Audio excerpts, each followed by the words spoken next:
야, 넌 피 한 방울 안 섞인 남인데 어딜 감히 가족 모임에 끼어들어? 할 일 없으면 우리 집 가서 변기 곰팡이나 닦아놔. 300만 원짜리 명품 코트를 제 카드로 긁게 해놓고는 호텔 뷔페 문 앞에서 저를 벌레 보듯 내쫓으며 락스와 고무장갑을 던져준 시어머니. 옆에서 동조하던 남편과 시누이까지 그들은 몰랐을 겁니다. 그 집 유일한 열쇠가 지금 제 주머니에 있고 저는 이미 사포로행 비행기에 몸을 실었다는 사실을요. 영하 15도 칼바람 속에 내던져진 무개념 시댁 식구들의 처참하고도 처절한 결말. 오늘 그 통쾌한 참교육 사연을 지금 바로 공개합니다. 백화점 명품관의 조명은 그날따라 유난히 눈이 부시더라고요.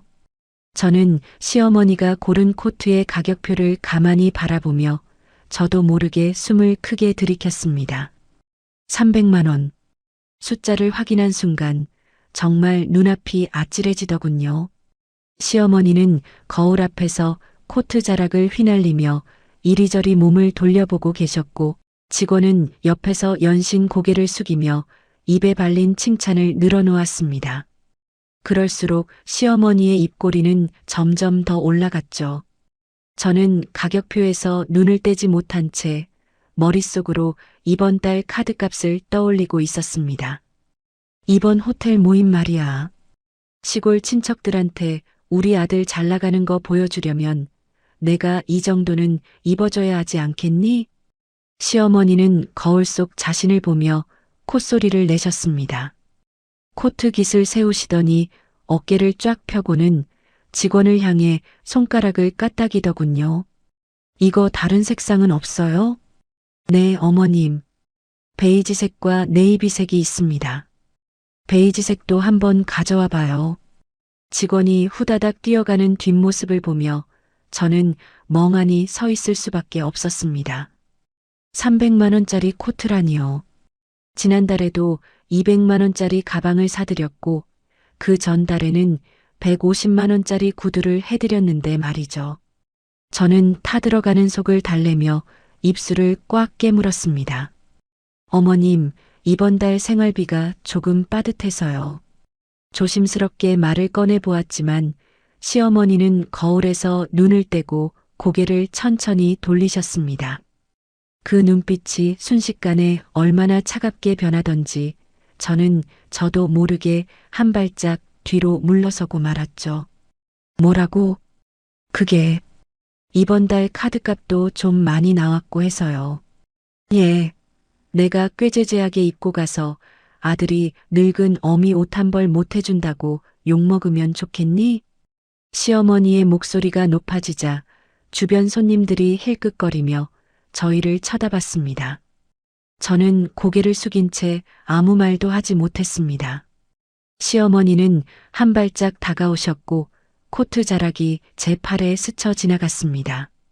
그게 다 내 남편 얼굴에 침 뱉는 짓이야. 알기나 해? 손가락으로 제 어깨를 톡톡 치시는데 정말 얼굴이 화끈거려 죽을 맛이더군요. 그때 옆에 서 있던 남편 준호가 제 팔을 툭 쳤습니다. 준호는 휴대전화 화면에서 눈도 떼지 않은 채 무심하게 말하더군요. 여보, 엄마 말이 맞아. 내 체면 봐서 그냥 긁어줘. 나중에 줄게. 나중에라니. 지난번 가방값도 아직 안 줬잖아. 아, 알았다니까. 월급 나오면 줄게. 준호는 짜증 섞인 목소리로 대답하고는 여전히 저와 눈도 마주치지 않았습니다. 저는 결국 입을 다물 수밖에 없었죠. 직원이 베이지색 코트를 들고 왔지만 시어머니는 역시 검은색이 낫겠다며 포장을 주문하셨습니다. 시어머니가 저를 돌아보며 손가락으로 계산대를 가리켰습니다. 뭐해? 안 가고. 저는 떨리는 손으로 지갑에서 카드를 꺼내 계산대 앞에 섰습니다. 결제 단말기에서 삐소리가 나며 300만 원이 빠져나갔고 저는 힘없는 손가락으로 영수증을 받아주었습니다. 역시 우리 며느리가 착하네. 방금 전에 차가운 눈빛은 온데간데 없이 사라지고 시어머니는 환하게 웃으며 쇼핑백을 챙기셨습니다. 이 정도는 입어야 친척들이 우리 집안 무시 못하지. 그 말에 준호는 그럼요, 어머님. 잘 어울리실 거예요 라며 맞장구를 쳤고요. 저는 지갑에 카드를 넣었지만 텅 빈 지갑만큼 제 마음도 가벼워진 기분이었습니다. 영수증을 가방에 구겨 넣으며 저는 천천히 발걸음을 옮겼습니다. 퇴근 후 집에 돌아온 저는 옷장 앞에 섰습니다. 오늘은 연말 가족 모임, 호텔 뷔페에서 시댁 친척들이 모두 모이는 날이었죠. 옷장 문을 열고 한참을 들여다보다가 깊숙이 넣어둔 원피스 하나를 꺼냈습니다. 결혼 전에 샀던 건데 한 번도 입지 못하고 그대로 걸려있던 옷이었어요. 짙은 남색의 허리 라인이 예쁘게 잡힌 원피스였죠. 그래, 연말이니까 나도 맛있는 거 먹고 기분 좀 내보자. 스스로를 위로하며 침대 위에 옷을 올려두었습니다. 엄마가 결혼 선물로 주신 작은 진주 귀걸이도 꺼냈고 오랜만에 정성 들여 화장도 하고 립스틱도 발랐습니다. 거울 속 제 얼굴이 조금은 밝아 보이더라고요. 원피스를 갈아입고 거울 앞에 섰는데 다행히 아직 잘 맞았습니다. 진주 귀걸이가 조명 아래서 은은하게 빛나는 걸 보며 저는 고개를 끄덕였죠. 그런데 거실로 나가자마자 소파에 누워 맥주를 마시던 준호가 미간을 찌푸리더군요. 당신 그 옷 입게? 너무 튀는 거 아니야? 왜? 이상해. 오늘 주인공은 우리 엄마인데 눈치 없이 왜 이래 정말. 준호는 리모컨을 내려놓으며 툭 내뱉고는 다시 TV로 눈을 돌렸습니다. 손이 무의식적으로 원피스 자락을 만지작거렸죠. 옷을 갈아입을까 잠시 고민했지만 저는 그냥 못 들은 척 방으로 들어갔습니다. 가방을 열어 호텔 뷔페 초대장을 확인했습니다. 제 카드로 결제한 금박 글씨가 반짝이는 초대장이었죠. 그때 제 휴대전화가 징하고 진동했습니다. 화면에는 사포로 땡처리 항공권 알림이 떴다가 사라졌습니다. 저는 사포로에 눈 내리는 온천마을을 잠시 떠올리다가 휴대전화를 가방에 넣었습니다. 빨리 나와. 택시 불렀어.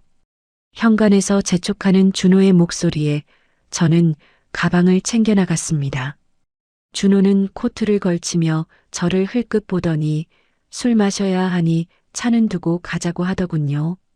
엄마가 와인 좋아하시니까 오늘 제대로 마셔야 하지. 준호는 싱글벙글하며 현관문을 열었습니다. 엘리베이터 안에서도 준호는 휴대전화 게임 소리만 내며 저와 눈길 한 번 나누지 않았습니다. 저는 닫힌 문에 비친 제 모습을 보며 다시 한번 원피스 자락을 매만졌습니다. 정말 제가 너무 눈치가 없는 걸까요? 아파트 입구에 대기 중이던 택시에 올라탔습니다. 창밖으로 가로등 불빛이 빠르게 스쳐 지나갔고 드디어 호텔 정문 앞에 도착했습니다. 로비로 들어서자 황금빛 조명이 대리석 바닥에 반사되어 눈이 부셨습니다. 저 멀리 시어머니와 시누이가 서 있는 게 보였죠. 시어머니는 아까 백화점에서 산 그 300만 원짜리 검정 코트를 위풍당당하게 입고 계셨습니다. 오늘 술 마실 거니까 차 두고 택시 타고 가자. 알았어. 엄마가 와인 좋아하시니까 오늘 제대로 마셔야 하지. 준호가 현관문을 열었습니다. 저는 고개를 끄덕이며 구두를 신었죠. 현관문을 나서려는 순간 제 휴대전화가 진동하더군요. 가방에서 휴대전화를 꺼내 화면을 보니 사포로 땡처리 항공권 알림이 떴다가 사라졌습니다. 저는 화면을 잠시 바라봤어요. 사포로. 눈 내리는 온천 마을이 머릿속에 떠올랐지만 곧바로 휴대전화를 가방에 넣었습니다. 뭐해? 빨리 와. 준호가 엘리베이터 앞에서 손짓을 하더라고요. 저는 현관문을 닫고 걸어갔습니다. 엘리베이터 문이 열리고 준호 옆에 섰죠. 문이 닫히고 엘리베이터가 내려가기 시작했습니다. 준호는 여전히 휴대전화만 보고 있었고 작은 게임 소리가 새어나왔어요. 닫힌 문에 비친 제 모습을 바라보며 생각했습니다. 이 원피스가 정말 그렇게 튀는 걸까요? 저도 모르게 손으로 옷자락을 매만지게 되더군요. 엄마가 오늘 삼촌들 다 부르셨대. 큰아버지네도 오고. 응. 준호는 저에게 말은 건네면서도 휴대전화에서 눈을 떼지 않았습니다. 엘리베이터가 1층에 도착하자 차가운 바깥 공기가 훅 밀려들었어요. 저는 코트 깃을 여몄습니다. 아파트 입구에는 택시가 대기하고 있었고 준호가 먼저 뛰어가 문을 열었죠. 저는 천천히 걸어가 택시에 올랐습니다. 문이 닫히고 택시가 출발하자 창밖으로 가로등 불빛들이 빠르게 스쳐 지나갔습니다. 드디어 택시가 호텔 정문 앞에 멈췄어요. 저는 문을 열고 내렸습니다. 눈앞에 펼쳐진 호텔 로비는 황금빛 조명이 대리석 바닥에 반사되어 눈이 부실 정도였죠. 저는 코트 자락을 여미며 안으로 들어갔습니다. 준호는 여전히 제 옆에서 휴대전화를 만지작거리고 있었고요. 로비 한쪽에는 시어머니와 시누이가 서 계셨는데 시어머니는 오늘 백화점에서 산 그 300만 원짜리 검정 코트를 위풍당당하게 입고 계시더군요. 저는 발걸음을 빠르게 옮겨 시어머니와 시누이 앞에 도착했습니다. 그리고 허리를 숙여 공손히 인사를 드렸죠. 어머님, 안녕하세요. 하지만 시어머니는 대답 대신 저를 위아래로 훑어보시더군요. 미간을 잔뜩 찌푸린 채 말이죠. 시누이 역시 제 옷차림을 보더니 입꼬리를 삐죽 올렸습니다. 저는 무의식적으로 원피스 자락을 만졌고 시어머니의 눈빛은 순식간에 차갑게 변했습니다. 예, 너 지금 그 차림으로 어딜 따라오려는 거니? 시어머니의 목소리가 날카롭게 들려왔습니다. 저는 눈을 깜빡이며 서 있었죠. 무슨 말씀이신지 도무지 이해가 되지 않았거든요. 로비에 있던 사람들도 몇 명인가 힐끗 저희 쪽을 쳐다봤습니다. 네, 어머님, 오늘 가족 모임이잖아요. 당황해서 말을 더듬는 저를 보며 시어머니는 한숨을 내쉬더니 손으로 이마를 짚으셨습니다. 시누이는 옆에서 킥킥거리고 있었죠. 손으로 입을 가렸지만 웃음소리가 다 새어나왔습니다. 언니, 진짜 눈치가 없네. 시누이가 고개를 절레절레 흔들었습니다. 저는 시누이를 바라봤죠. 시누이는 여전히 웃음을 참지 못하는 표정이었어요. 그때 시어머니가 한 발짝 다가오셨습니다. 목소리를 낮추셨지만 저에게는 너무나도 분명하게 들리더군요. 거긴 우리 진짜 가족끼리 할 얘기가 있어서 가는 거야. 며느리 넌 피 섞인 가족도 아니고 솔직히 친척들 보기에 급도 안 맞잖니?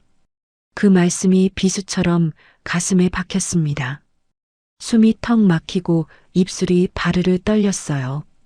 손톱이 손바닥을 파고들 정도로 주먹을 꽉 쥐었습니다. 피 섞인 가족이 아니라고요. 저는 절망적인 심정으로 준호를 돌아봤습니다. 하지만 준호는 여전히 휴대전화만 만지작거리며 딴청을 피우고 있더군요. 여보, 이게 무슨 말이야? 떨리는 목소리로 물었지만 준호는 휴대전화에서 눈을 떼지도 않고 대답했습니다. 여보, 엄마 말이 맞아. 당신은 빠져주는 게 예의지. 뭐라고? 오늘 큰아버지랑 재산 얘기도 해야 하고 복잡한 집안일 얘기할 건데 당신이 있으면 불편하잖아. 준호는 어깨를 으쓱하며 아무렇지도 않게 말했습니다. 시어머니는 고개를 끄덕이셨고 시누이는 팔짱을 낀 채 덧붙이더군요. 언니, 우리 가족끼리 할 얘기가 있어요. 이해하죠? 형님, 저도 이 집안 며느린데. 며느리는 며느리고 가족은 가족이지. 시누이는 손톱을 들여다보며 퉁명스럽게 대답했습니다. 저는 더 이상 할 말을 잃었습니다. 목구멍이 바짝 말라붙는 기분이었죠. 시어머니는 코트 자락을 정리하며 뷔페 입구를 바라보셨습니다. 그리고 솔직히 말해서 오늘 친척들 오는데 네가 있으면 내가 신경 쓰여. 어머님, 시어머니의 말씀에 저는 아무 대답도 할 수 없었습니다. 주먹을 꽉 쥔 손끝에 힘이 잔뜩 들어갔고 손톱은 손바닥 살을 사정없이 파고들었습니다. 그때 호텔 직원이 뷔페 문을 열어주려고 다가왔습니다. 직원은 저를 보더니 멈칫하더군요. 아마 제 얼굴이 백지장처럼 창백해져 있었나 봅니다. 직원이 괜찮으세요? 라고 물었지만 저는 그저 고개를 끄덕일 뿐이었어요. 목소리가 나오지 않았거든요. 신우이는 팔짱을 낀 채 비웃음 가득한 눈빛으로 저를 바라봤습니다. 언니, 눈치 좀 챙겨요. 알겠지?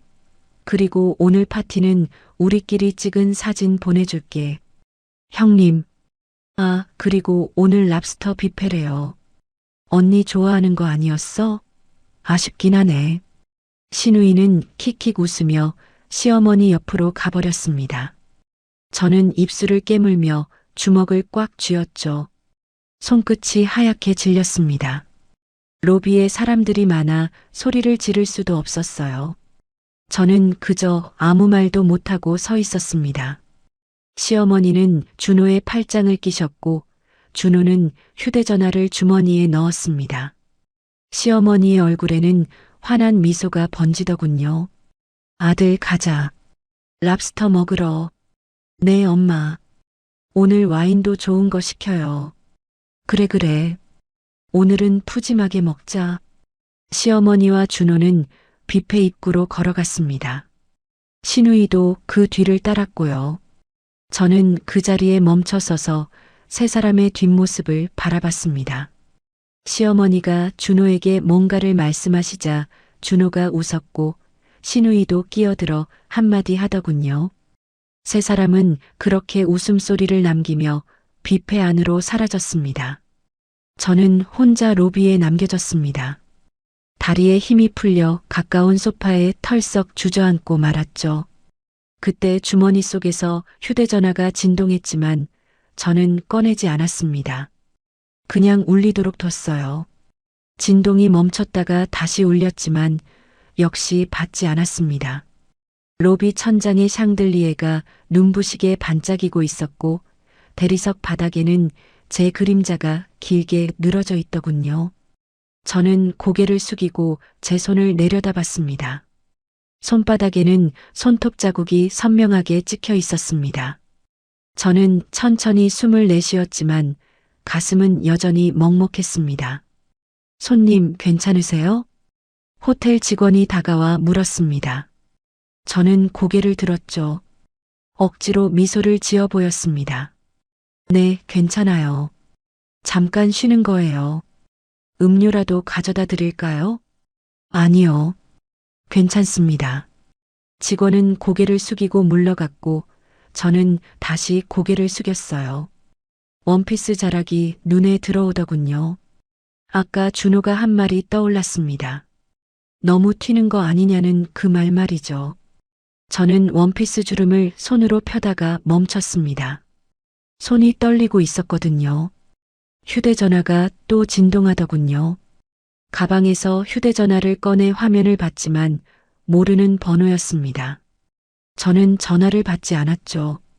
휴대전화를 무릎 위에 올려놓자 화면이 꺼졌고 검은 화면에는 제 창백한 얼굴이 비쳤습니다. 저는 휴대전화를 다시 가방에 넣었습니다. 뷔페 입구에서는 웃음소리가 들려왔습니다. 고개를 돌려보니 다른 가족들이 들어가고 있더라고요. 할머니, 할아버지, 부모와 아이들까지 다 함께 웃으며 걸어가는 그 모습을 멍하니 바라봤습니다. 저도 저런 가족 모임에 가는 줄 알았습니다. 저도 진짜 가족인 줄 알았거든요. 저는 소파에서 일어섰습니다. 다리가 후들거렸죠. 코트 주머니에 손을 넣은 채 로비 밖으로 걸어나갔습니다. 차가운 바람이 순식간에 얼굴을 때리더군요. 호텔 로비 밖으로 나오자마자 찬바람이 뺨을 스쳤습니다. 코트깃을 여미며 걸음을 멈췄는데 시어머니가 뒤따라 나오시더라고요. 손에는 쇼핑백 하나를 들고 계셨습니다. 아까 로비에서는 못 봤던 쇼핑백이었죠. 시어머니는 로비 옆 화단 뒤에서 그 쇼핑백을 꺼내셨는데 미리 숨겨두셨던 모양이었습니다. 시어머니는 쇼핑백을 제 앞으로 던지듯 내미셨습니다. 이거 들어. 이게 뭔데요? 저는 쇼핑백을 받아들었습니다. 안을 들여다보니 락스 한 통과 노란색 고무장갑, 그리고 초록색 수세미가 바닥에 깔려 있더군요. 눈을 깜빡이며 이게 뭔가 싶어 멍하니 서 있었습니다.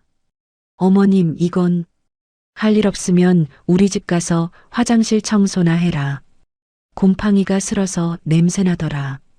시어머니의 목소리는 참 담담했습니다.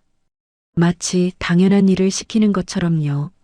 저는 입이 떡 벌어졌고 쇼핑백을 든 손이 떨렸지만 시어머니는 제 표정 따위는 신경도 쓰지 않으셨습니다.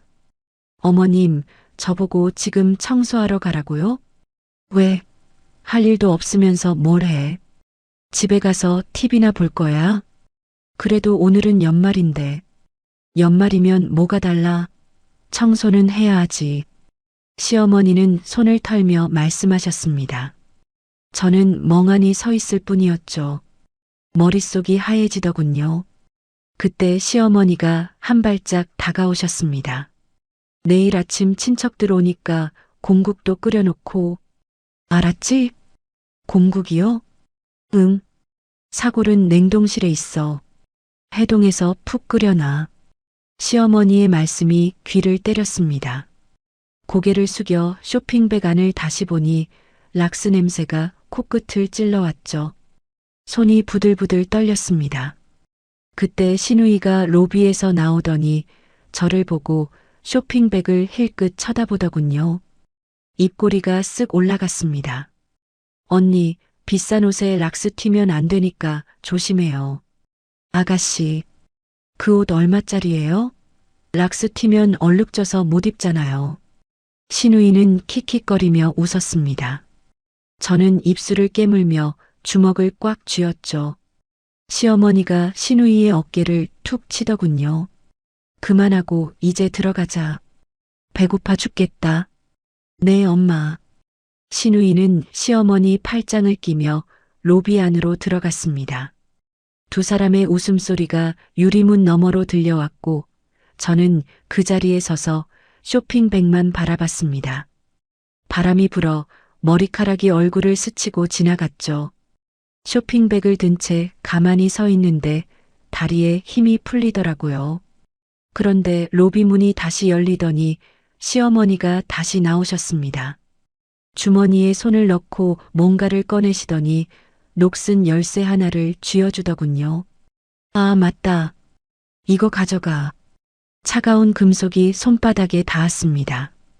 열쇠를 내려다보니 정말 오래된 열쇠였습니다. 녹이 슬어서 군데군데 갈색 얼룩이 묻어 있었죠. 이게 뭔데요? 집 열쇠다. 이 열쇠로만 열리니까 가서 화장실 청소나 잘 해놔라. 시어머니는 귀찮다는 듯 손을 저으셨습니다. 저는 열쇠를 꽉 움켜쥐었습니다. 손끝이 저려왔죠. 청소하라니까 아주 얼굴이 못돼졌네. 청소도 못하는 게 무슨 며느리야. 시어머니는 혀를 차며 안으로 들어가셨고 저는 입을 다물었습니다. 열쇠가 손바닥에 파고들더군요. 손에 들린 노란색 고무장갑이 쇼핑백에서 삐죽 튀어나와 있었습니다. 다른 손에는 유일한 현관 열쇠인 녹슨 열쇠가 쥐어져 있었죠. 저는 입술을 깨물었습니다. 마침 호텔 입구 전광판에서는 오늘 밤 영하 15도 한파가 예상된다는 뉴스가 나오고 있었습니다.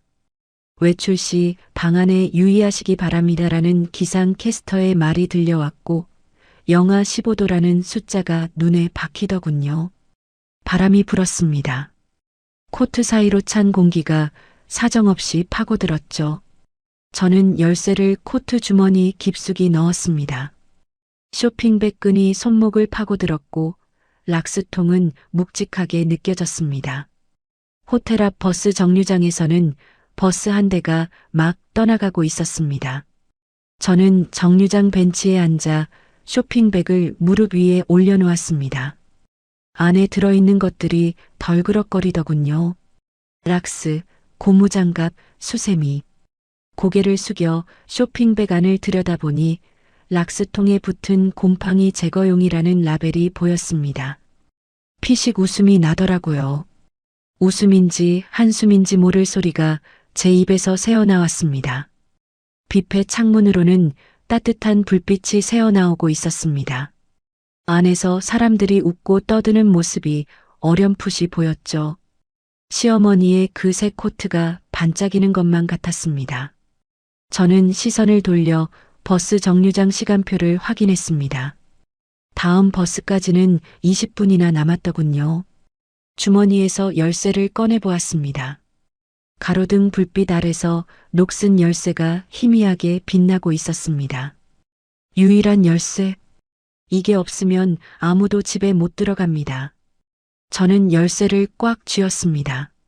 손가락 사이로 차가운 금속이 파고들었죠. 그때 휴대전화가 진동했습니다. 가방에서 꺼내 확인하니 사포로 땡처리 항공권 알림이 또 떴더라고요. 저는 알림을 눌렀습니다. 오늘 밤 출발, 좌석 있음. 항공권 페이지를 한참이나 바라봤습니다. 손가락이 화면 위에서 멈췄고 바람에 머리카락이 날렸습니다. 저는 휴대전화를 다시 가방에 넣고 열쇠를 주머니에 도로 넣었습니다. 멀리서 버스가 오고 있었습니다. 헤드라이트가 점점 가까워졌죠. 저는 벤치에서 일어나 쇼핑백을 들었습니다. 버스가 정류장에 멈추고 문이 열렸습니다. 저는 버스 앞에 서서 쇼핑백을 내려다봤습니다. 하지만 발이 움직이지 않더군요. 문이 열린 채 기사가 저를 쳐다보고 있었습니다. 저는 버스 앞에 서서 꼼짝도 하지 않았습니다. 손에 들린 쇼핑백은 묵직했고 락스 냄새가 코끝을 찔렀습니다. 기사가 짜증스러운 목소리로 말했습니다. 타실 거예요? 말 거예요? 기사의 물음에 저는 대답하지 않았습니다. 버스 문이 닫혔고 버스는 그대로 떠나갔죠. 저는 그 자리에 서서 버스의 뒷모습을 한참이나 바라봤습니다. 빨간 미등이 점점 작아지더니 이내 시야에서 완전히 사라지더군요. 다시 고개를 숙여 쇼핑백을 내려다봤습니다. 노란 고무장갑은 삐죽 튀어나와 있었고 락스통은 비닐 사이로 훤히 보였습니다. 바닥에는 초록색 수세미가 깔려 있었죠. 시어머니의 목소리가 귓가에 환청처럼 맴돌았습니다. 화장실 청소나 해라. 곰팡이가 슬어서 냄새나더라. 공국도 좀 끓여놓고. 저는 버스 정류장 옆에 있는 쓰레기통을 보았습니다. 발걸음이 자연스럽게 그쪽으로 향하더군요. 쓰레기통 앞에 서서 쇼핑백을 들어 올렸습니다. 잠시 망설였지만 이내 제 손가락에 힘이 꽉 들어갔죠. 저는 쇼핑백을 쓰레기통에 그대로 처박아 버렸습니다. 쿵 소리와 함께 락스통이 굴러가는 소리가 들렸고 고무장갑이 쓰레기통 가장자리에 걸리자 손으로 꾹 밀어 넣었습니다. 그러고는 쓰레기통 뚜껑을 쾅 닫아버렸습니다. 손바닥을 털어내고 코트 주머니에서 열쇠를 꺼냈습니다. 녹슨 열쇠가 가로등 불빛 아래서 희미하게 빛나고 있더군요. 유일한 현관 열쇠였습니다. 저는 그 열쇠를 가만히 바라봤습니다. 청소? 문을 열어놔? 저도 모르게 혼잣말이 나왔습니다. 입꼬리가 실룩거리더라고요. 웃기지 마. 평생 밖에서 떨어봐. 저는 열쇠를 코트 주머니 깊숙이 집어넣었습니다. 손가락 끝으로 열쇠를 만져보니 차가운 금속 느낌이 전해졌죠. 저는 미련 없이 주머니에서 손을 뺐습니다. 휴대전화를 꺼내 화면을 켰습니다. 택시 앱을 열고 검색창에 공항 리무진을 입력했죠. 호출 버튼이 떴고 저는 망설임 없이 버튼을 눌렀습니다. 배차 중입니다라는 문구가 나타나더군요. 나도 내 돈 쓰러 간다. 휴대전화를 가방에 넣고 호텔 창문을 돌아봤습니다. 뷔페 안에서 새어나오는 불빛과 희미한 웃음소리가 들리는 것 같았어요. 저는 고개를 돌려버렸습니다. 잠시 후 검은색 택시가 도착했습니다. 저는 망설임 없이 뒷문을 열고 올라탔죠. 좌석에 앉아 안전벨트를 맸습니다. 기사가 백미러로 저를 쳐다보며 물었습니다. 어디로 모실까요? 기사의 목소리에 저는 창밖을 바라봤습니다. 호텔 건물과 뷔페 창문의 빛을 뒤로 한 채 대답했습니다. 인천공항이요. 빨리 가주세요. 인천공항요? 알겠습니다. 기사가 내비게이션을 설정하자 택시가 출발했습니다. 호텔 건물이 뒤로 물러나고 호텔 간판과 뷔페 불빛도 점점 멀어지더군요. 잘 먹고 잘 살아라. 저는 낮게 중얼거렸습니다. 기사가 백미러로 힐끗 쳐다봤지만 전혀 신경 쓰이지 않았습니다. 호텔 건물이 시야에서 완전히 사라지자 택시는 속도를 높였습니다. 가로등 불빛들이 창문을 빠르게 스쳐 지나갔습니다. 시댁이 아닌 공항으로 달리는 택시 안에서 저는 좌석에 등을 깊숙이 기댔습니다. 눈을 감으니 시어머니의 얼굴과 준호의 뒷모습, 신우이의 비웃음 소리가 귓가에 맴돌더군요. 다시 눈을 떠 창밖 야경을 바라봤습니다. 빌딩들의 불빛이 반짝이고 있었죠. 택시 안에서 휴대전화를 꺼내 항공사 앱을 열었습니다. 검색창에 삿포로를 입력하니 오늘 밤 출발하는 항공편이 떴고 다행히 좌석이 남아 있었습니다.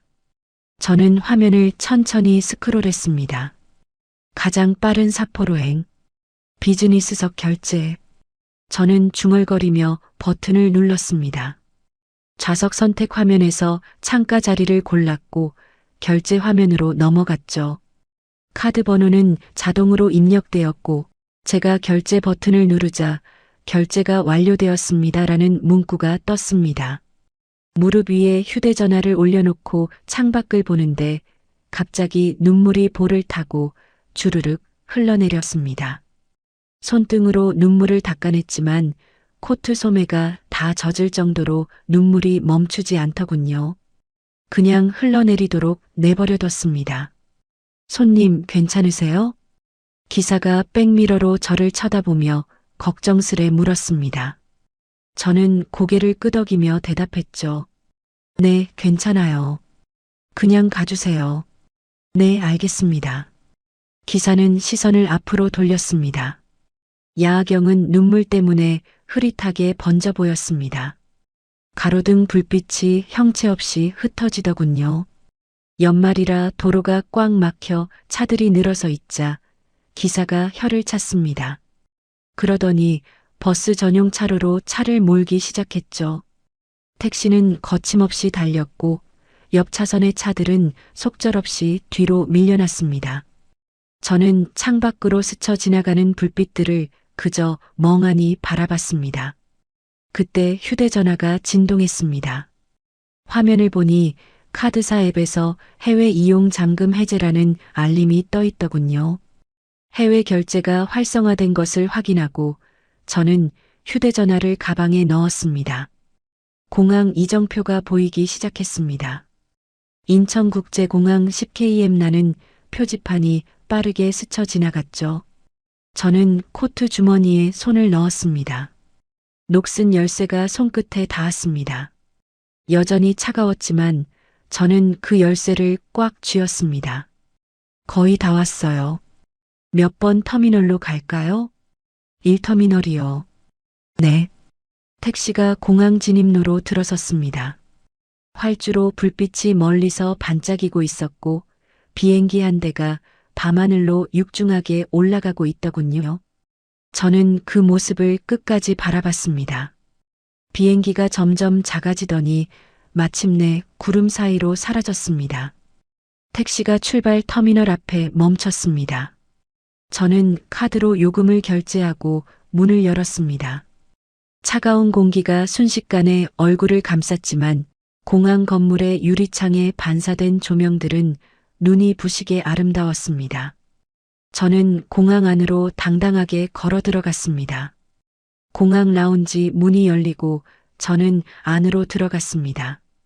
은은한 조명이 공간을 감싸고 있었고 푹신한 가죽 소파들이 곳곳에 놓여 있었죠. 저는 활주로가 한눈에 내려다 보이는 창가 자리를 골라 앉았습니다. 비행기들이 활주로에 줄지어 서 있는 광경이 펼쳐졌습니다. 직원이 다가오자 저는 샴페인 한 잔을 주문했습니다. 잠시 후 직원이 황금빛 샴페인을 가져다 주더군요. 잔을 들어 한 모금 마셨습니다. 기포가 혀끝에서 톡톡 터지는 느낌이 참 좋았습니다. 저는 잔을 내려놓고 고요하게 창밖을 바라보았습니다.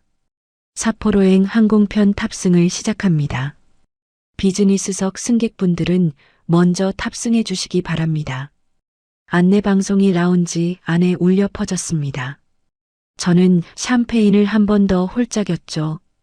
그러고는 가방에서 휴대전화를 꺼내 카드사 앱을 열었습니다.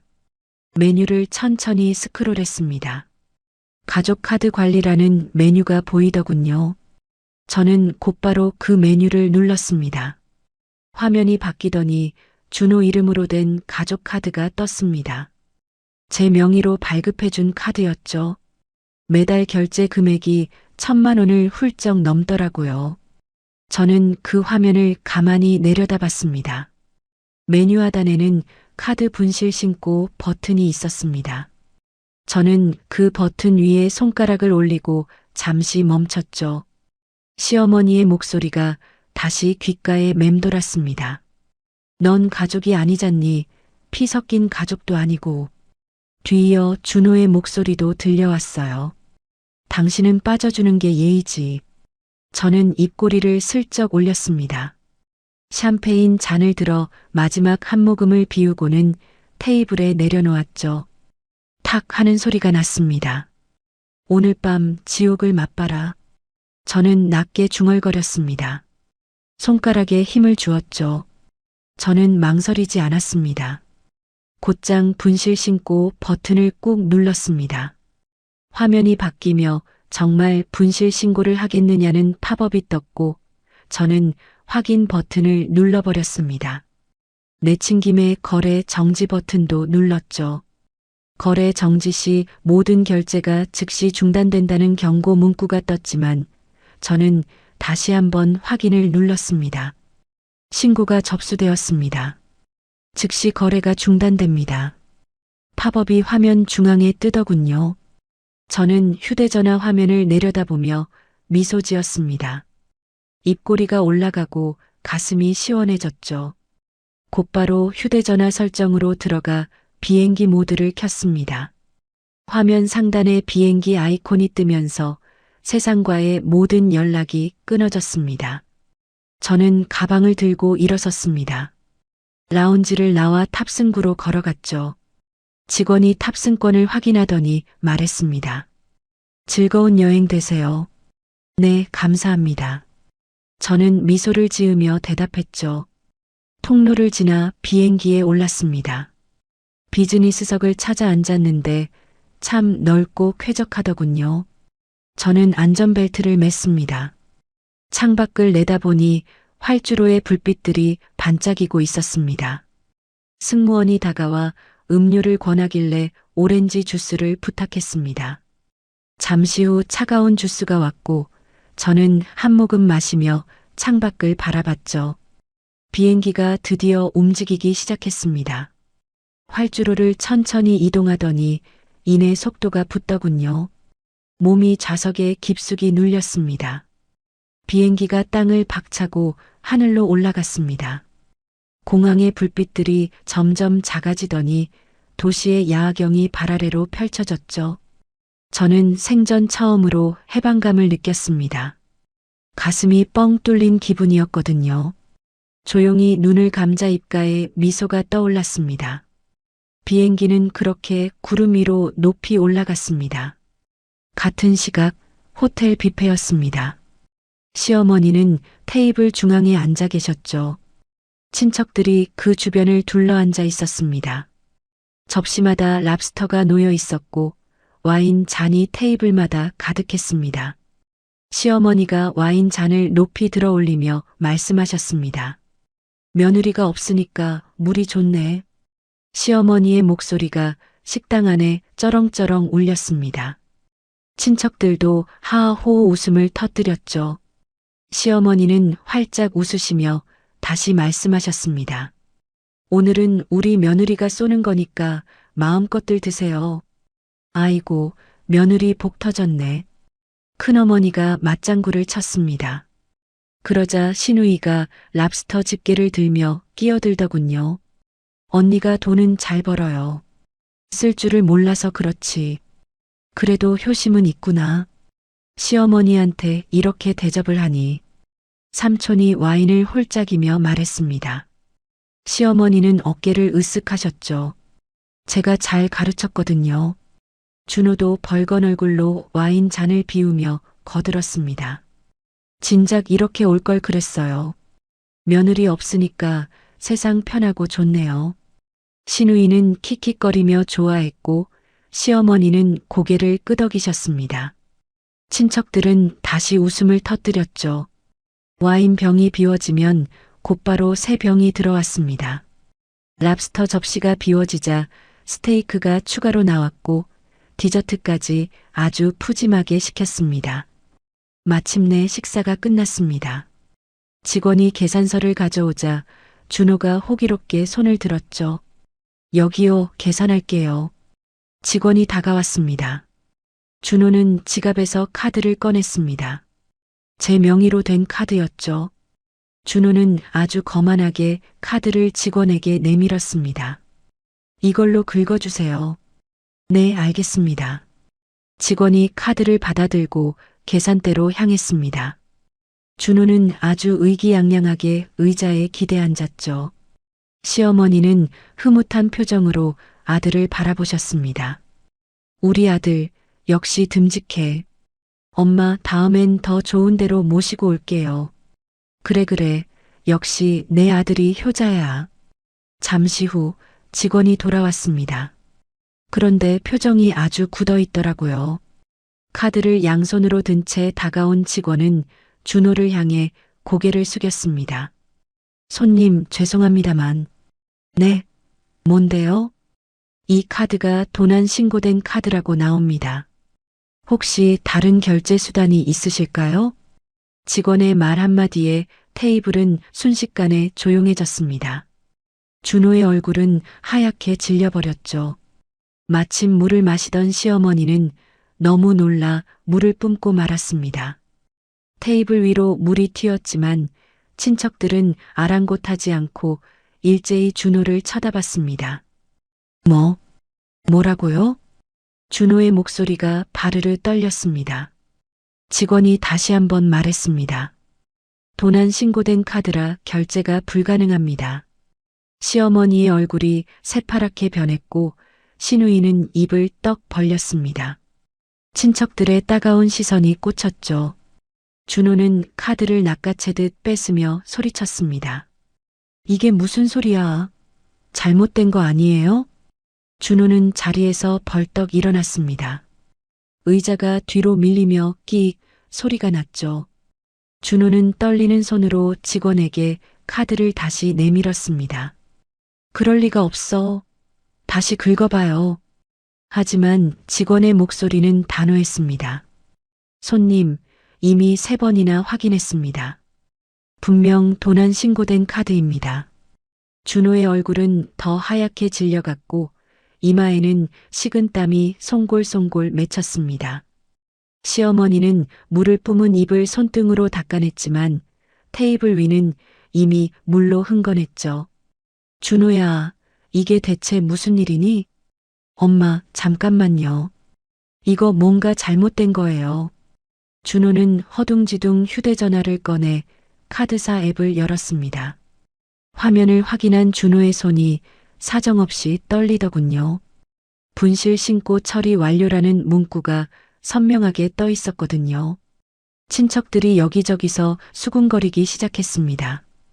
큰어머니가 삼촌에게 속삭이더라고요. 아니, 산다더니 이게 무슨 망신이야? 그러게 말이야.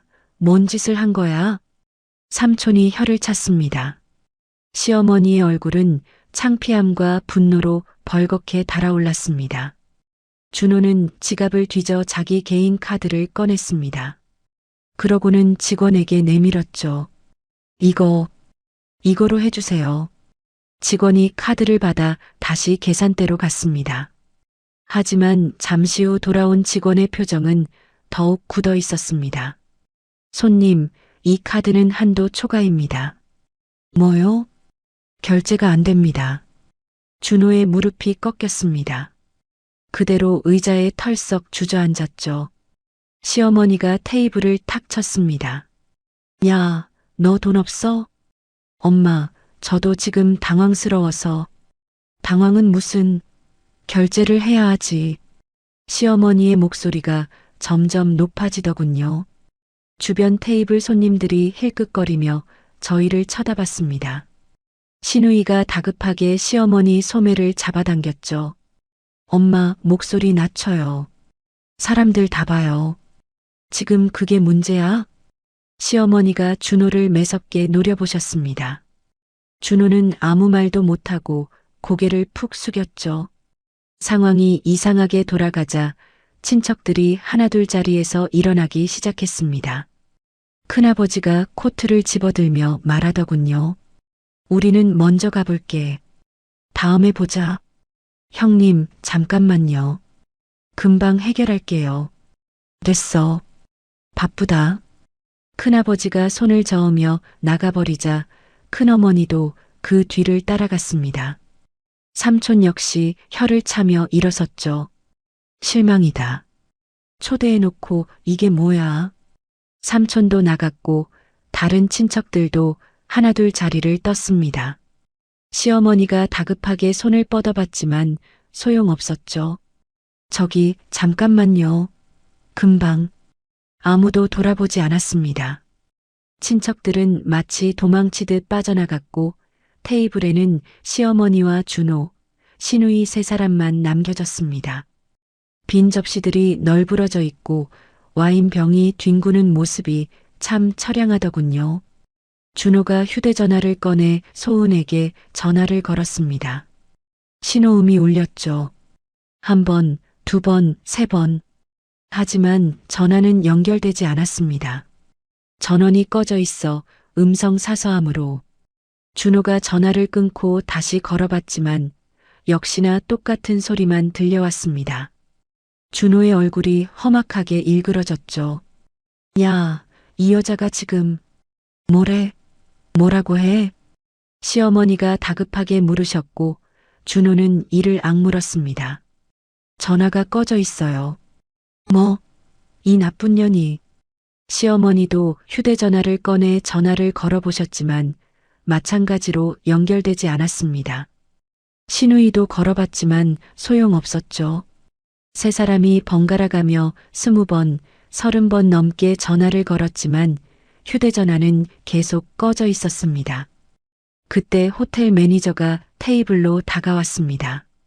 정장 차림의 중년 남자였는데 표정이 아주 굳어 있더라고요.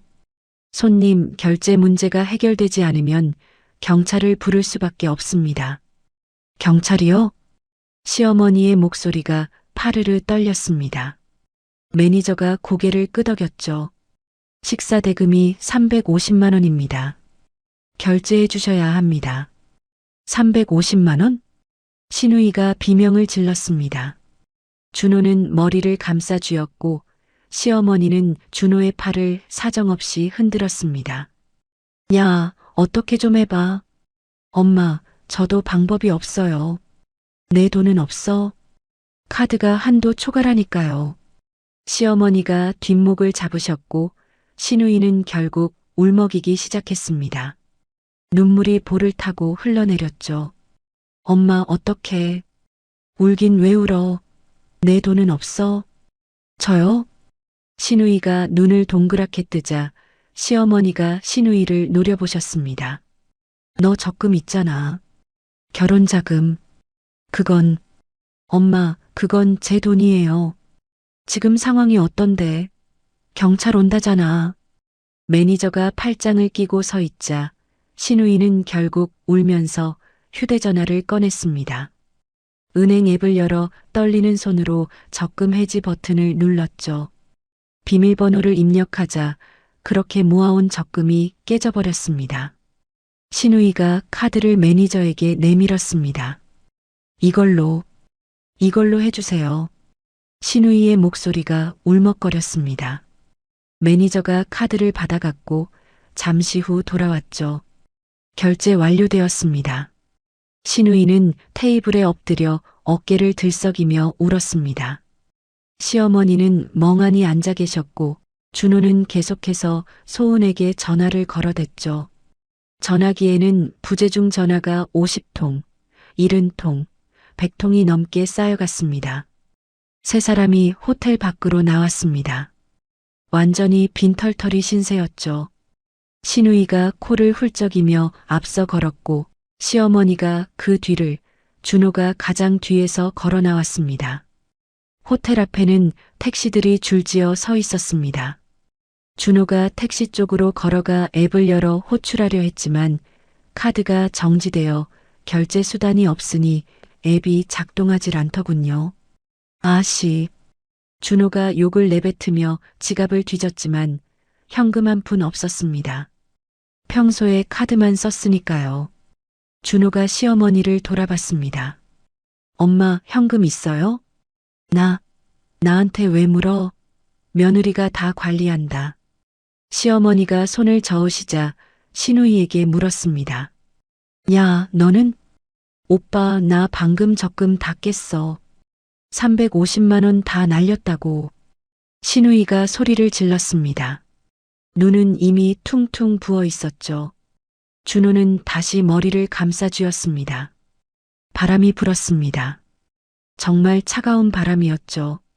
시어머니는 코트 깃을 여미셨습니다. 오늘 산 그 300만 원짜리 코트 말이에요. 명품이라 디자인만 좋았지 얇은 천이라 보호는 전혀 안 됐거든요.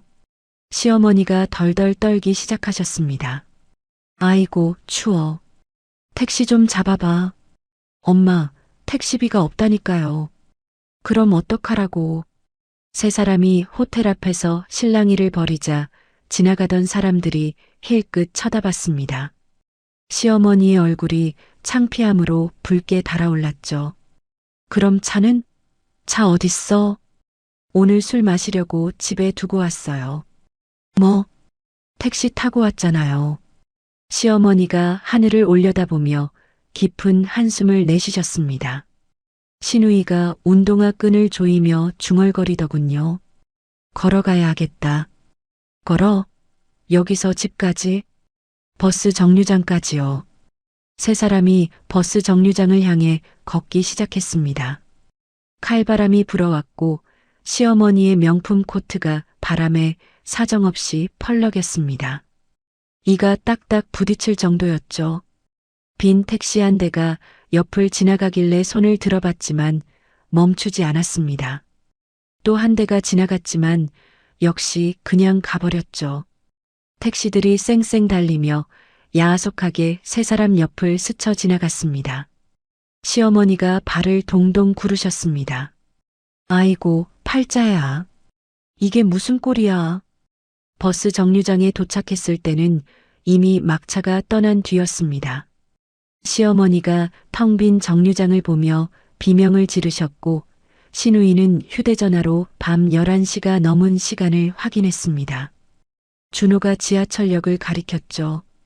지하철 타요. 막차 아직 안 끊겼어요. 세 사람이 지하철역으로 뛰어갔습니다. 계단을 내려가는데 시어머니가 하이힐을 신고 비틀거리시더군요. 신우이가 겨우 팔을 잡아드렸습니다. 개찰구 앞에 섰을 때 준호가 다행히 충전금이 남아있는 교통카드를 찾아냈습니다. 세 사람이 카드를 찍고 안으로 들어갔죠.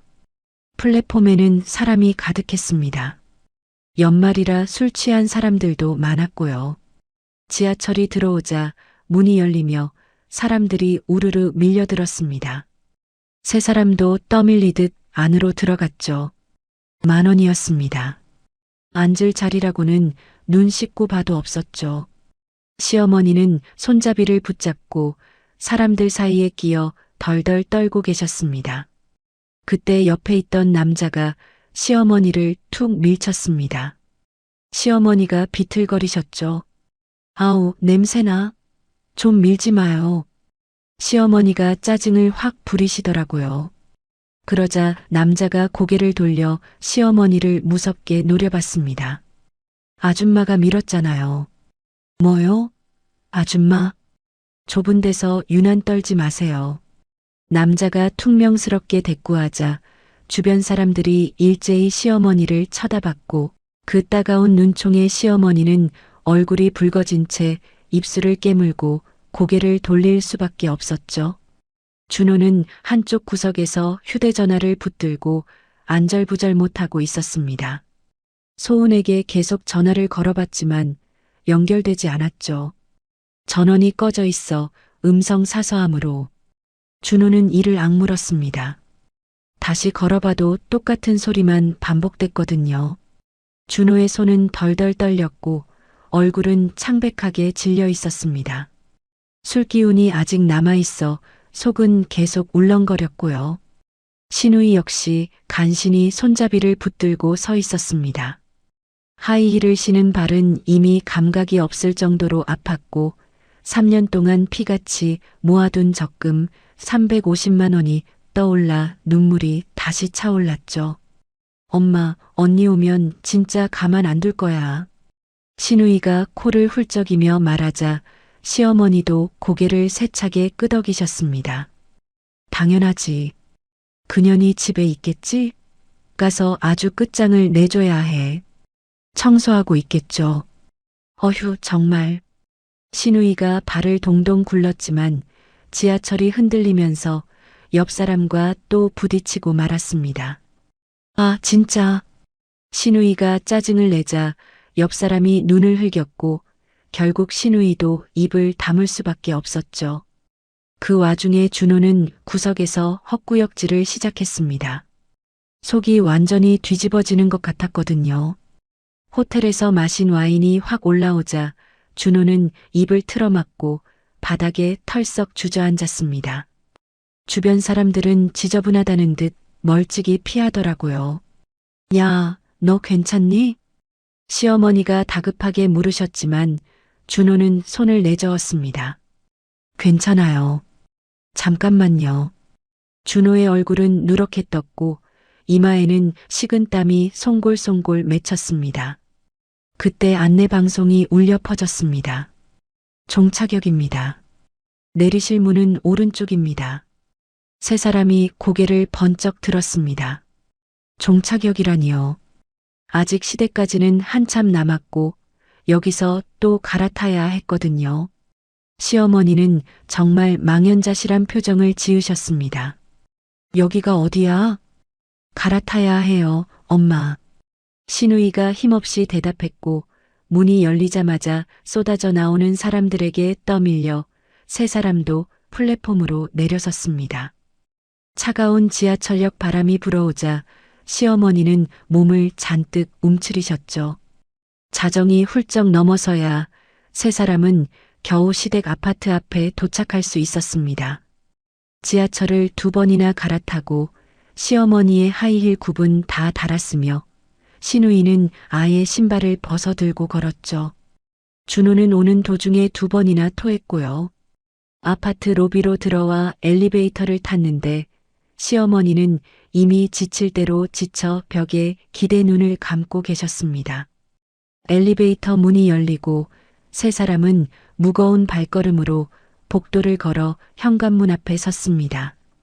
소은아, 열쇠 갖고 왔잖아. 소은아.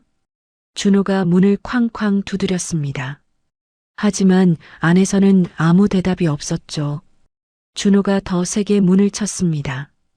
이소은, 문 열어. 여전히 조용했습니다. 신우이가 초인종을 눌러봐도 벨소리만 공허하게 울릴 뿐이었죠. 시어머니는 미간을 찌푸리며 한마디 하셨습니다. 2년이 벌써 자는 거니? 소은아. 시어머니까지 합세해 문을 두드리자 쿵쿵 소리가 복도에 울려 퍼졌고 결국 옆집 문이 열리며 아저씨가 얼굴을 내밀었습니다. 아, 진짜 시끄러워요. 밤인데 좀 적당히 합시다. 아, 네. 죄송해요. 신우이가 고개를 숙이자 문이 쾅 닫혔습니다.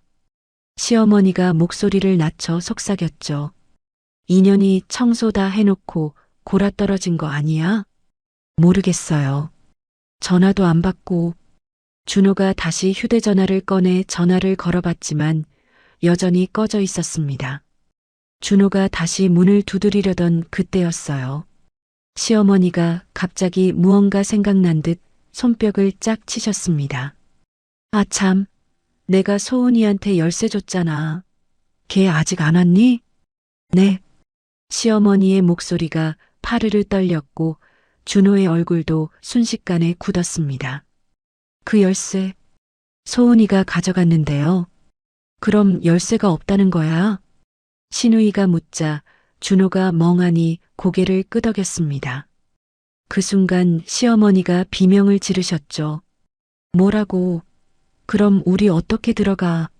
시어머니의 목소리가 복도에 쩌렁쩌렁 울리자 옆집 문이 다시 열렸습니다. 제발 조용히 좀 하라고요. 문이 다시 쾅 닫혔고 시어머니는 급히 입을 틀어막으셨습니다. 세 사람은 현관문 앞에 망연자실하게 서서 서로를 바라봤죠. 복도는 정적만이 흐르고 형광등 불빛만 깜빡거렸습니다. 바로 그때 준호의 주머니에서 징하고 카톡 알림이 울렸습니다.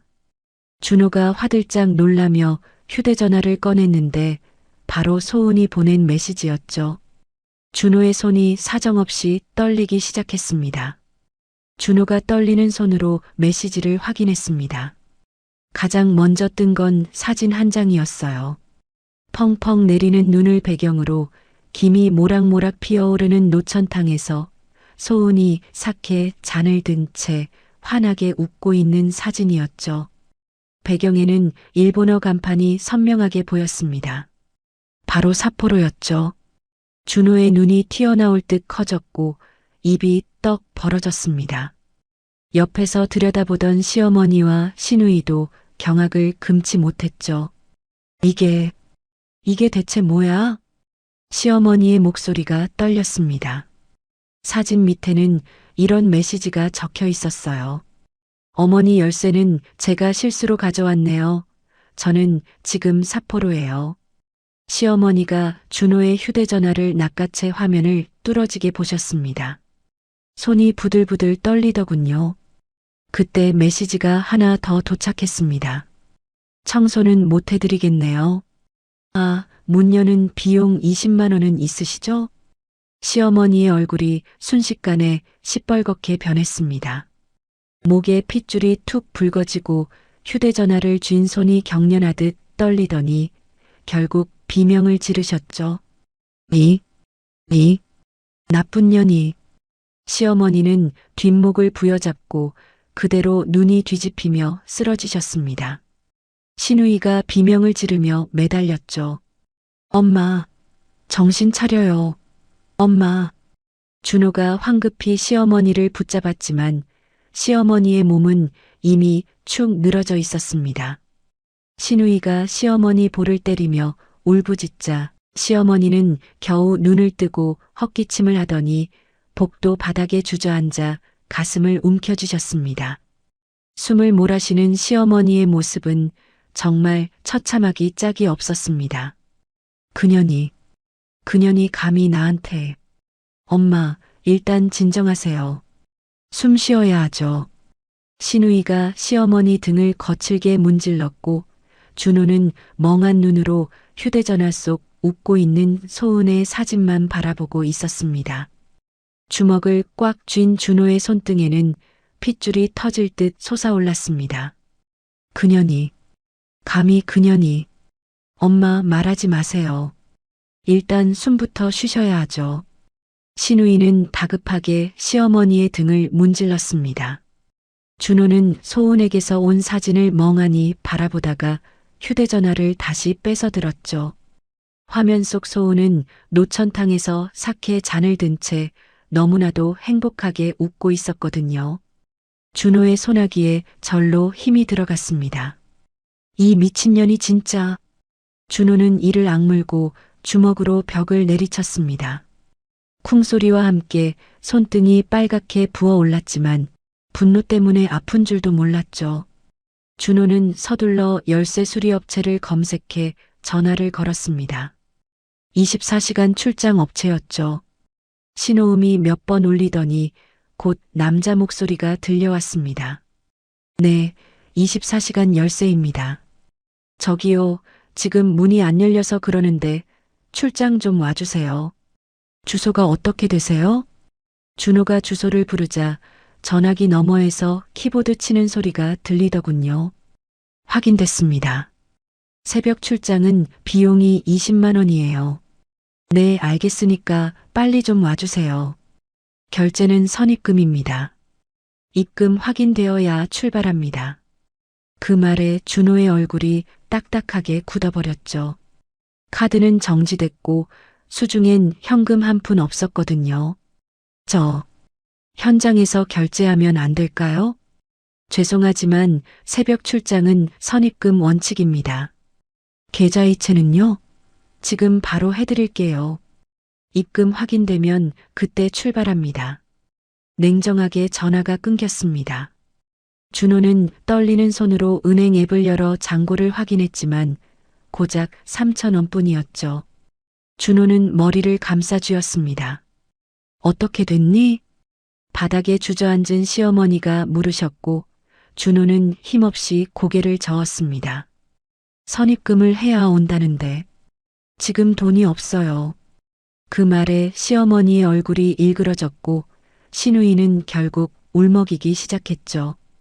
오빠, 나도 돈 한 푼 없어. 아까 뷔페에서 내 적금 다 깨서 냈잖아. 나도 안다고. 세 사람은 현관문 앞에 선 채 서로의 얼굴만 멍하니 바라봤습니다. 복도에는 차가운 냉기만 가득했죠. 창문 틈으로 들어오는 칼바람에 시어머니는 몸을 잔뜩 움츠리셨습니다. 300만 원짜리 명품 코트가 바람에 힘없이 펄럭이더군요. 일단 여기라도 앉으세요. 준호가 복도 계단에 주저앉자 시어머니와 신우이도 그 옆에 자리를 잡았습니다. 시멘트 바닥은 얼음장처럼 차가웠죠. 준호는 주변을 둘러보다가 재활용 박스 옆에 굴러다니던 신문지 뭉치를 가져왔습니다. 그리고는 바닥에 깔아주었죠. 이거라도 깔고 앉으세요. 시어머니는 그 지저분한 신문지를 보며 얼굴을 찌푸리셨지만 바닥이 너무 차가워 어쩔 수 없이 그 위에 앉으셨습니다. 신우이도 그 옆에 웅크리고 앉았죠. 세 사람이 신문지를 깔고 복도에 나란히 앉아있는 꼴이라니 참 가관이었을 겁니다. 영하 15도의 한파 속에 시어머니의 이는 딱딱 맞부딪혔고 신우이는 추위를 이기려 무릎을 꽉 껴안았죠. 준호는 야속하게 빨간 불빛만 깜빡이는 도어락을 멍하니 쳐다봤습니다. 결국 준호가 다시 일어나 문을 두드리기 시작했습니다. 손바닥으로 주먹으로 미친 듯이 쳤죠. 소은아, 제발 문 좀 열어줘. 소은아. 준호의 목소리는 파르르 떨리고 있었고 끝내 울먹임이 섞여 나왔습니다. 하지만 대답이 있을 리 만무했죠. 소은은 저 멀리 사포로에 있었으니까요. 준호는 차가운 문에 이마를 기대고 흐느끼기 시작했습니다. 소은아, 내가 잘못했어. 제발 문 좀. 준호의 어깨가 들썩이며 우는 소리가 정적을 깨웠습니다. 시어머니는 옆에서 콜록콜록 기침을 해대기 시작했고요. 엄마, 괜찮으세요? 춥다. 너무 추워. 시어머니의 기운 없는 목소리가 복도에 울려 퍼졌습니다. 그때 복도 형광등이 몇 번 깜빡이더니 툭 하고 꺼져버렸죠. 칠흑 같은 어둠이 내려앉자 신우이가 비명을 질렀습니다. 으악! 조용히 해. 옆집 아저씨 또 나온단 말이야. 준호가 쉬익 소리를 내며 다그쳤고 어둠 속에서는 시어머니의 기침 소리만 들려왔습니다. 세 사람은 그렇게 어둠 속에 웅크린 채 창문 틈으로 새어 들어오는 칼바람을 온몸으로 맞아야 했죠. 밖에는 하얀 눈이 소리 없이 내리기 시작했습니다. 같은 시각 사포로의 아침은 참 평온하게 밝아왔습니다. 저는 료칸의 창문을 활짝 열었죠. 찬 공기가 뺨을 스쳤지만 기분은 정말 상쾌했습니다. 밖에는 눈이 펑펑 내리고 있었고 온 세상이 하얗게 덮여 있더군요. 저는 깊은 숨을 들이마셨습니다. 가슴이 뻥 뚫리는 기분이었고 그동안 목덜미를 누르던 뻣뻣함도 다 사라진 것 같았습니다. 창틀에 팔을 기대고 눈을 구경하는데 하얀 눈송이가 제 손등 위에 사뿐히 내려앉더군요. 차가웠지만 금세 녹아 물방울이 되는 그 모습조차 참 예뻐 보였습니다. 저는 손등을 가볍게 털어냈죠. 그때 료칸 직원이 문을 두드렸습니다. 아침 식사를 가져왔더라고요. 저는 공손히 고개를 숙여 인사했습니다. 아리가또 고자이마스. 직원이 나가고 문이 닫혔습니다. 방 안에는 맛있는 냄새가 가득 찼죠. 김이 모락모락 나는 흰 쌀밥에 구수한 된장국, 노릇하게 구워진 연어구이와 폭신한 계란말이까지 작은 반찬들 하나하나가 참 정갈하게 담겨 있었습니다. 저는 젓가락을 들어 연어구이를 한 점 먹었습니다. 짭조름하고 부드러운 살이 입안에서 살살 녹더군요.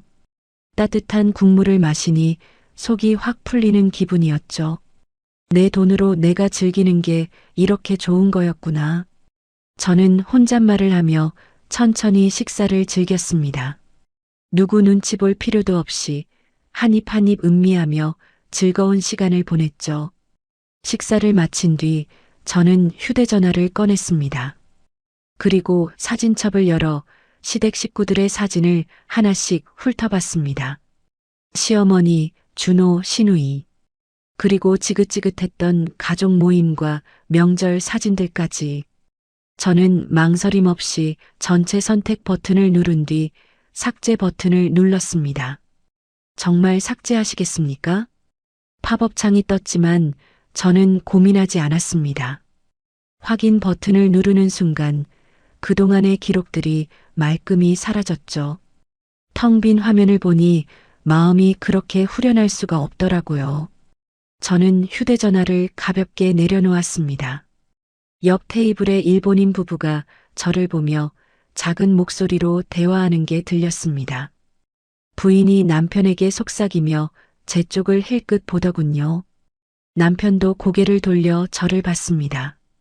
두 사람이 작은 목소리로 대화를 나누고 있었습니다. 저 여자분 진짜 행복해 보이네. 그러게 말이야. 표정이 너무 좋아 보여. 옆 테이블에서 식사를 하던 일본인 부부가 저를 보며 속삭이더군요. 저는 그 말을 듣고 피식 웃음이 났습니다. 창밖에는 눈이 계속 내리고 있었고 온 세상은 하얀 빛이었죠. 식사를 마친 후 저는 곧장 온천으로 향했습니다. 노천탕이었어요. 따뜻한 물에 몸을 깊숙이 담그자 김이 모락모락 피어올랐습니다. 차가운 눈송이가 머리 위로 내려왔는데 뜨거운 물과 차가운 눈의 대비가 정말 기가 막히더군요. 저는 탕 가장자리에 기대앉아 조용히 눈을 감았습니다. 온천욕을 마치고 방으로 돌아온 저는 유카타를 입고 다다미 위에 앉았습니다.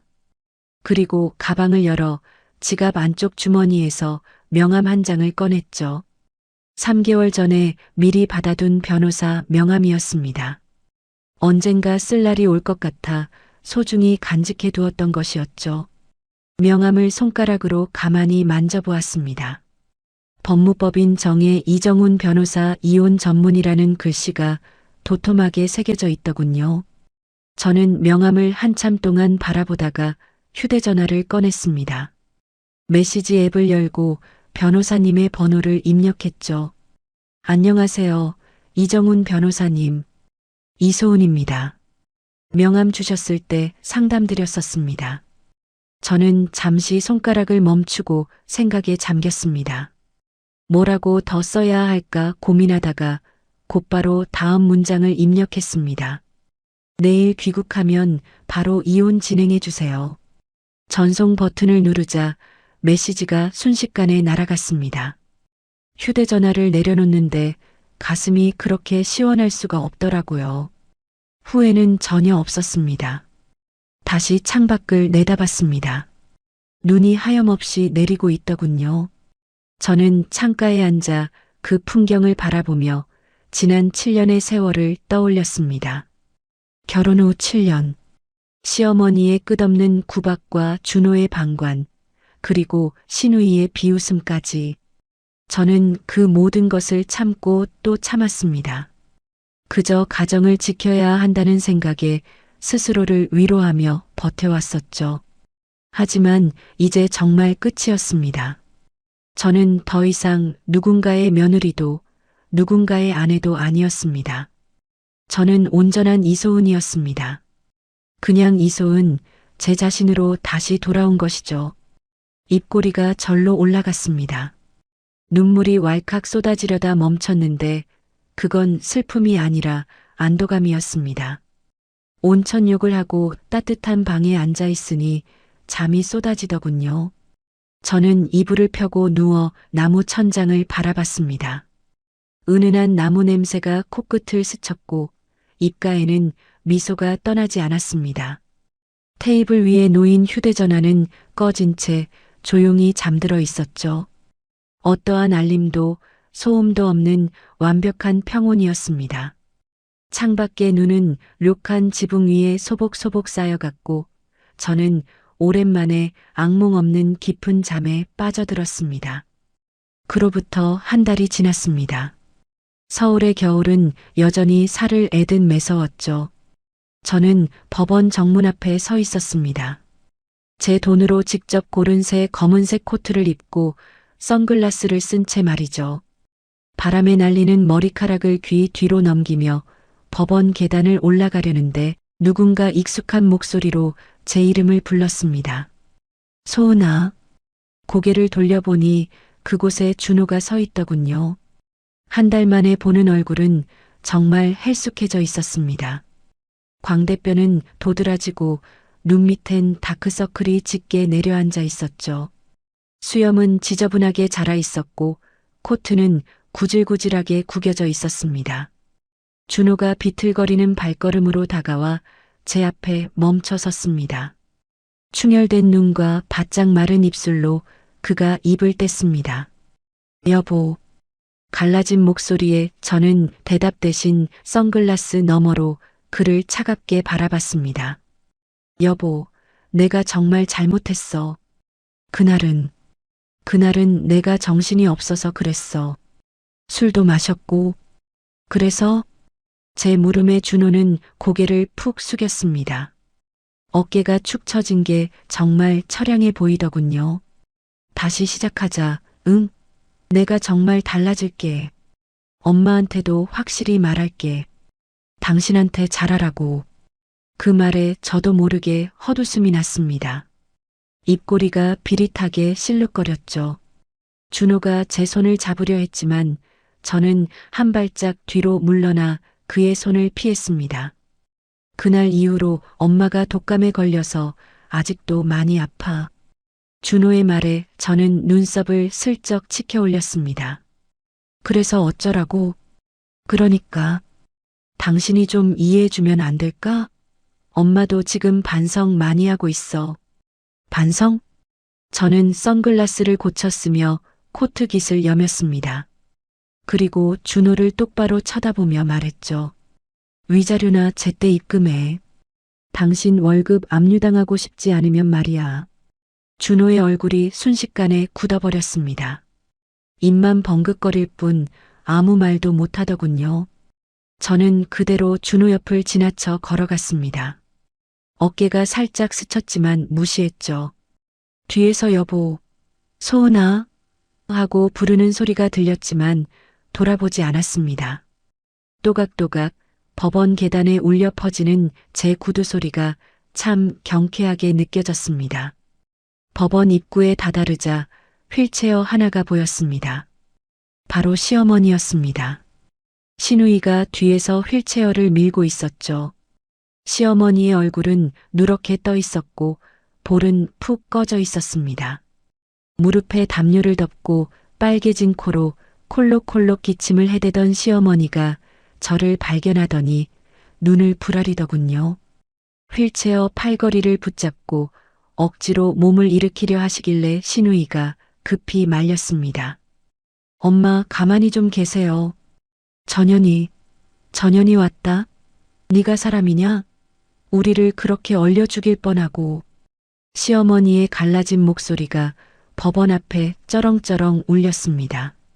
지나가던 사람들이 무슨 일인가 싶어 힐끗거렸지만 저는 걸음을 멈추지 않고 그들 옆을 지나쳤습니다.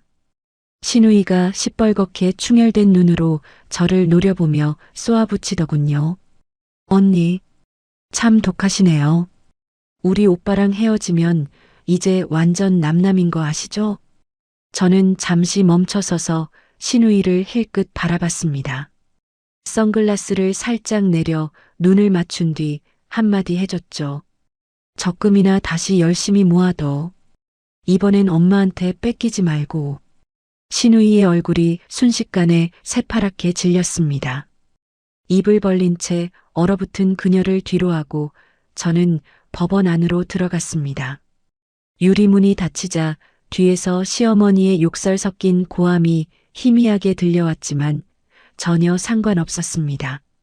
복도를 당당하게 가로질러 걸어갔습니다.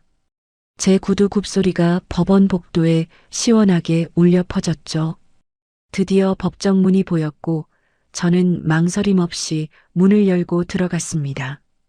뒤늦게 들어온 준호는 제 옆자리에 앉아 고개를 푹 숙인 채 바닥만 쳐다보고 있었습니다. 그의 손은 여전히 떨리고 있었죠.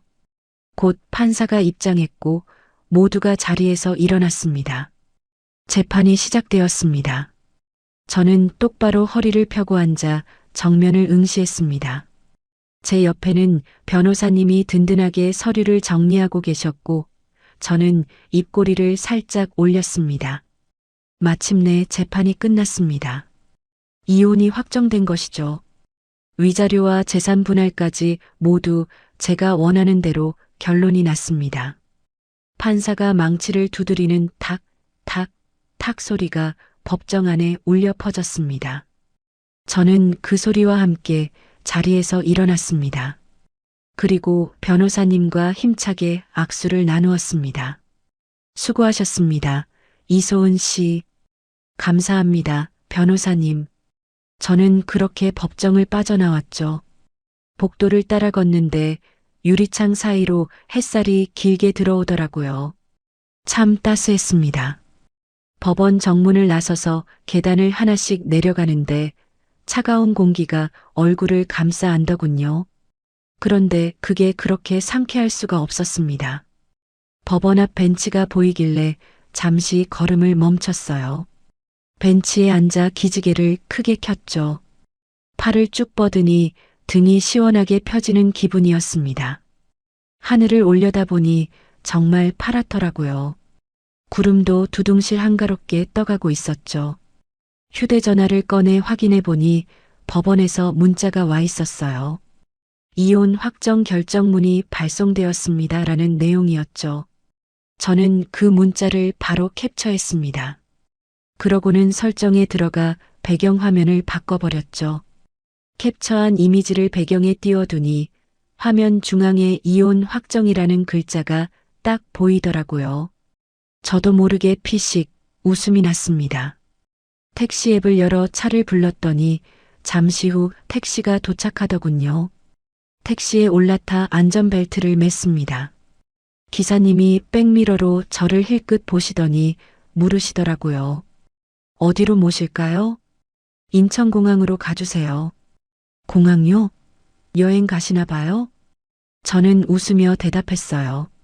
네, 진짜 여행 가는 거예요.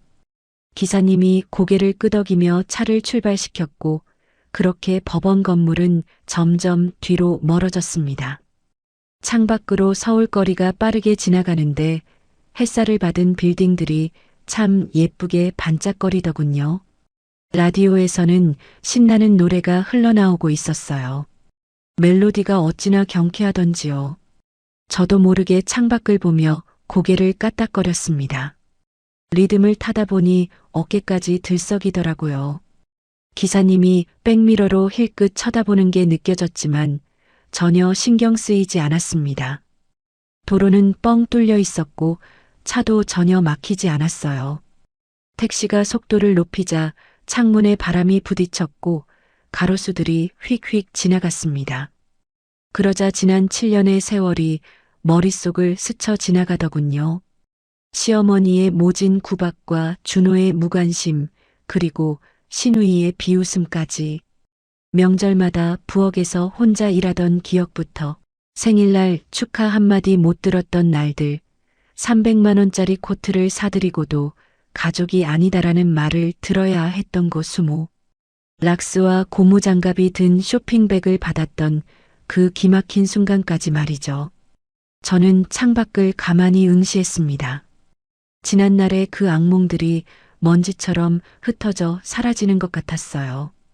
바람에 날려 흔적도 없이 사라져버렸죠. 눈을 감고 깊이 숨을 들이마셨다가 천천히 내뱉었습니다. 가슴이 정말 뻥 뚫린 기분이었죠. 손님, 공항 다 왔습니다. 기사님의 목소리에 눈을 떴어요. 창밖으로 공항 건물이 보이는데 유리창이 햇살을 받아 눈부시게 빛나더라고요. 마침 비행기 한 대가 하늘로 날아오르고 있었고 저는 조용히 미소를 지었습니다. 택시비를 결제하고 문을 열고 내렸죠. 캐리어를 끌고 공항 안으로 들어서는데 제 구두 굽소리가 또각또각 공항 바닥에 경쾌하게 울려 퍼졌습니다. 체크인 카운터에 서자 직원이 미소로 반겨주더군요. 어디로 가시나요? 제가 대답했습니다. 파리로 갑니다. 파리요?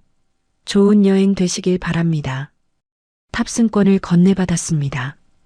파리. 저 혼자 떠나는 여행이었죠. 그 누구의 허락도 눈치도 필요 없는 진짜 저만의 여행이었어요.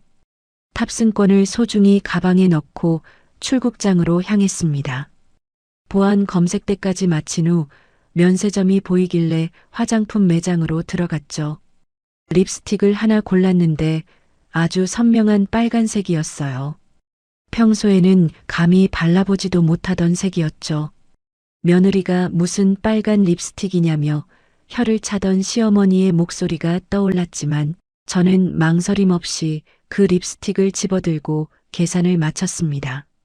화장실 거울 앞에 서서 립스틱을 발랐고 입술이 빨갛게 물들어가는 걸 가만히 지켜봤죠. 거울 속의 제 모습을 바라보는데 정말 환하게 웃고 있더라고요. 탑승 게이트로 향하니 파리행 KE901편 탑승 안내 방송이 나오더군요. 줄을 서서 차례를 기다렸고 직원의 인사를 받으며 비행기에 올랐습니다. 비즈니스석 좌석을 찾아 앉았는데 참 넓고 아늑했어요. 안전벨트를 매고 창밖을 내다보니 활주로가 반짝이고 있더군요. 비행기가 천천히 움직이다가 이내 속도를 높이기 시작했습니다.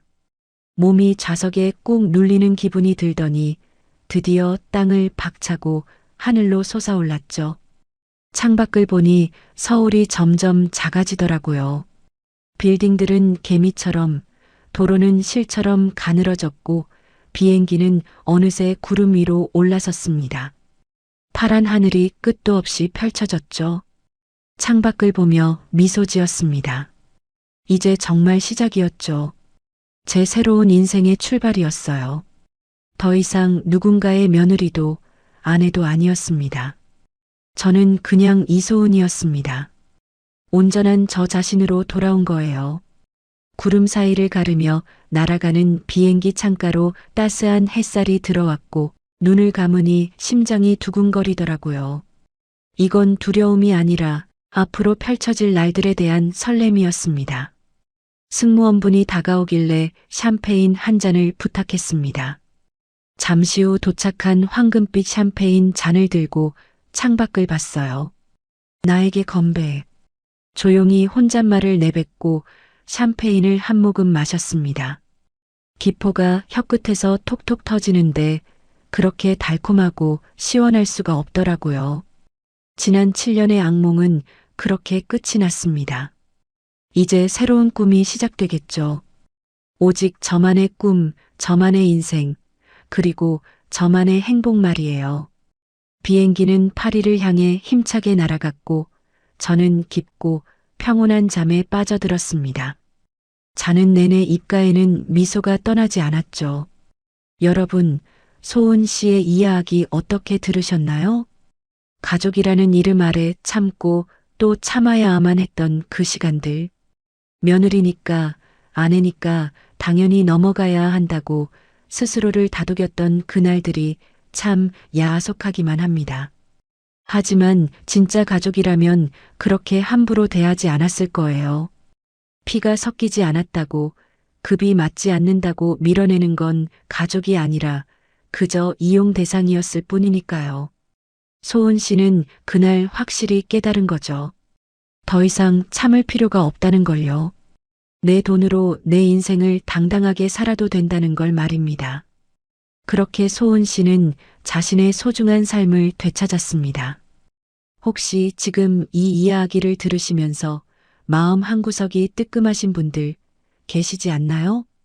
혹은 누군가를 너무 쉽게 대하고 있지는 않은지, 아니면 반대로 누군가에게 너무 많이 참고만 있는 건 아닌지 한번 생각해 보게 됩니다. 소은 씨의 이야기가 여러분에게 작은 용기가 되었으면 좋겠네요. 끝까지 함께 해주신 모든 분들께 진심으로 감사드립니다.